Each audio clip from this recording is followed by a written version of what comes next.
ದೇವಾಲಯದಲ್ಲಿ ದೇವರಿಗೆ ಇಟ್ಟ ನೈವೇದ್ಯವನ್ನು ತೀರ್ಥವಾಗಿ ನೀಡುವುದು ವಾಡಿಕೆ. ಆದರೆ ಭಕ್ತಾದಿಗಳೇ ದೇವರಿಗೆ ತೀರ್ಥ ನೀಡಿದರೆ ಹೇಗಿರುತ್ತೆ? ಅದು ಕೂಡ ಅಂತಿಂತ ತೀರ್ಥವಲ್ಲ, ಸಾರಾಯಿ ತೀರ್ಥ.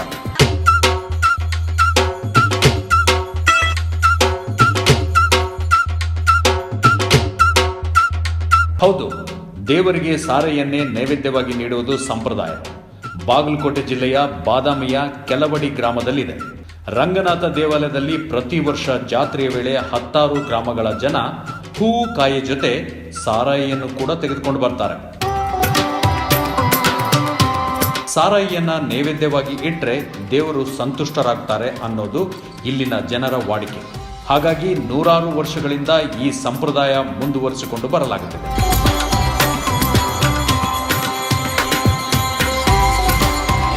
ಒಮ್ಮೆ ವಿಹಾರಕ್ಕೆ ಬಂದಿದ್ದ ರಂಗನಾಥ ಸ್ವಾಮಿ ಇಲ್ಲಿ ರಾಮರಸ ಸೇವಿಸುತ್ತಾ ಕಾಲ ಕಳೆದಿದ್ದರಂತೆ. ಇದರ ಪ್ರತೀಕವಾಗಿಯೇ ಭಕ್ತಾದಿಗಳು ಸಾರಾಯಿಯನ್ನ ನೈವೇದ್ಯವಾಗಿ ನೀಡಲಾಗುತ್ತಿದೆ. News bureau, live day Karnataka.